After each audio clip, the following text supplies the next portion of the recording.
மாண்புமிகு பேரவைத் தலைவர் அவர்களே, நம்முடைய மூத்த உறுப்பினர், முன்னாள் விவசாயத்துறை அமைச்சர், விவசாயத்துறை அமைச்சராக இருந்தனால அவருடைய துறை சார்ந்த விஷயங்களுக்கு தெரியும், நாங்கள் ஒத்துக்கொள்கிறோம். முதல்ல ஒரு ஒப்பீடுங்கிறது 5 வருஷமா ஆட்சியில் இருந்திருக்காங்க, நம்ம 3 மாசமா இருக்கிறோம். இந்த ஒப்பீடுங்கிறதே நான் தவறுன்னு சொல்ல விரும்பல, நியாயமானு கேட்குறேன். நம்பர் 1. 2 கேள்விதான் கேட்குறேன் விவசாயத்துறை அமைச்சரை பார்த்து. முன்னாள் 200 உங்களை பார்த்து தான் பேசணும். முன்னாள் அமைச்சர்னு சொல். முன்னாள் அமைச்சர் 200 தொகுதிகளில் வெல்வோம், நாங்கள் தான் அடுத்த ஆட்சி அமைப்போம்ங்கிறதை உறுதியாக திராவிட முன்னேற்ற கழகம் நம்பியது. அதில் மாற்று கருத்து இருக்காதுன்னு திராவிட முன்னேற்ற கழகத்தில் இருக்கக்கூடிய சட்டமன்ற உறுப்பினர்கிட்ட நான் பதிவு பண்ணுறேன். ஆனால் எங்களுடைய முதலமைச்சர் அவர் ஒரு விவசாயின்னு சொன்னார் அப்படின்னு 3 முறை பதிவு பண்ணார். அவருடைய முதல் பிரச்சாரம் காலடி பட்டது பரந்தூர் ஒரு விவசாயிகளுக்கு உதவியாக இருப்பதற்காக. அப்பொழுதே சொன்னார், என்னுடைய வாழ்க்கை விவசாயிகளுக்காக இருக்கணும். அப்படி சொன்ன எங்களுடைய மேனிஃபெஸ்டோல நாங்கள் சொன்னோம் விவசாய கடன் தள்ளுபடின்னு. அதை முயற்சியாக எடுத்து 5932 கோடி ரூபாயை தள்ளுபடி செய்திருக்கிறார். ஆனால் 200 தொகுதியில் வெல்வோம் சொன்ன திமுக தன்னுடைய தேர்தல் அறிக்கையில விவசாய கடன் தள்ளுபடி பேசவே இல்லை. அது அவரே ஒத்துக்கிட்டார். நாங்க அண்ணனே ஒத்துக்கிட்டார். அண்ணனே MRK பன்னீர்செல்வம் அண்ணனே ஒத்துக்கிட்டார். நாங்க விவசாய கடன் தள்ளுபடி பத்தி பேசவே இல்லை. விவசாய கடன் பத்தி ஏன் பேசல? அப்ப விவசாயிகளுக்கு கடன் இருக்குமா இல்லையாங்கிறது முன்னாள் விவசாயத்துறை அமைச்சருக்கு தெரியாதா? அப்பொழுது உங்களுக்கு அந்த எண்ணமே முதல் கிடையாது. நீங்கள் ஆட்சியில் ஒருவேளை வந்திருந்தாலும் அந்த எண்ணம் உங்களுக்கு கிடையாது. ஆனால் அந்த எண்ணம் எங்க தலைவருக்கு இருந்திருக்கு.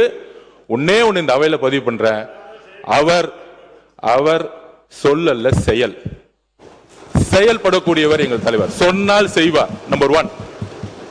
நம்பர் 2, இந்த அறிவிப்பை இப்பொழுது வரலாற்று ரீதியான ஒரு அறிவிப்பை கொடுத்தார். சன்னர் நகர் நெல்லுக்கு 2750 ரூபாய், 2600. உங்களை மாதிரி எங்களுக்கு கமெண்ட் பண்ண தெரியும்.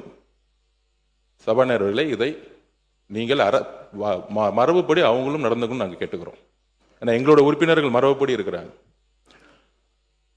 கரும்புக்கு 4000 ரூபாய் கொடுக்கிறோம். இதற்கு பின்பு எதற்காக இதை முதலமைச்சர் உயர்த்தினார்? விவசாயி கிட்ட அவர் என்ன கேட்டார்? வந்தவொடனே விவசாயி கிட்ட கேட்டார். PR பாண்டியன் அவர்களை பார்த்தாங்க, எல்லா விவசாய சங்கங்களை பார்த்தாங்க, எங்களை அழைத்து எல்லா விவசாய சங்கங்களும் பேச சொன்னாங்க.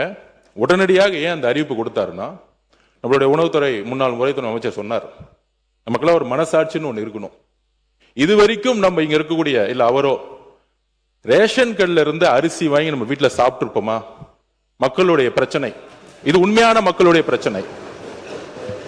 பெரும்பாலும் முதல்வருடைய கவனத்திற்கு வந்தது இலவசமாக கொடுக்கக்கூடிய அரிசி மக்கள் வீட்டில் சாப்பிட முடியாத அளவுக்கு தரம் குறைந்திருக்கு. அதற்கு உடனடியாக முதலமைச்சர் சொன்னார், உடனடியாக 2750 சன்னரக நெல்லுக்கு விலை ஏற்றுவோம். அந்த நெல் அதிகமாக உற்பத்தி படும் பொழுது அந்த நெல்லை மக்களுக்கு கொடுங்கன்னு சொன்னதுக்காக இன்னைக்கு 2750 ரூபாய் ஏற்றிருக்கார். இதை எதற்காக ஏற்றிருக்காருன்னு புரியணும்.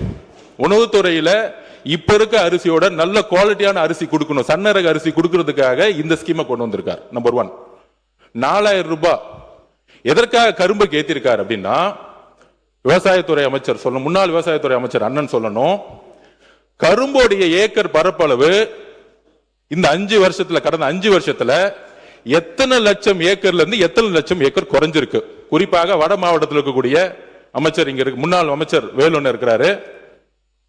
எத்தனை லட்சத்துல இருந்து எத்தனை லட்சம் குறைஞ்சிருக்கு? தரவுகள் தான் ரொம்ப பேசினாரு. அண்ணன் முடிஞ்சா நீங்க தரவு சொல்லுங்க, எங்கிட்ட தகவல்கள் இருக்கு, அவருக்கு வாய்ப்பு கொடுங்க. 100% 30% குறைஞ்சிருக்கு கரும்புடைய சாகுபடி. எல்லா ஃபேக்டரிஸும் மூடி இருக்காங்க.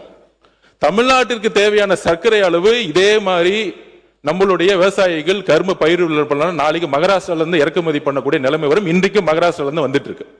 இதற்காக தான் நீ 4000 ரூபாய் இன்றைக்கு விலையை அனௌன்ஸ் பண்ணியிருக்கிறாரு.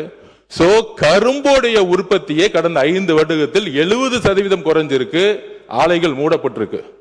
சோ விவசாயிகள் பயிரை விதைய வாங்குறதுல இருந்து, உரத்தை வாங்குறதுல இருந்து, உரத்தை வாங்கி அறுவடை பண்ணி அதை எடுத்துட்டு போய் கொள்முதல் பண்ணக்கூடிய இடத்துல 40 ரூபாய் வாங்கினதுல இருந்து குறைந்தபட்ச விலை இல்லாமல் இன்னைக்கு விவசாயிகள் கண்ணீரோட தான் இன்றைக்கும் இருந்திருக்கார்கள். உறுதியாக நாங்கள் சொல்றோம், இந்த ஆட்சி 5 வருடம் முன்பு விவசாயிகளோட பொற்கால ஆட்சியாக எங்களோட முதலமைச்சர் உருவாக்க சொன்னதை செய்வார்.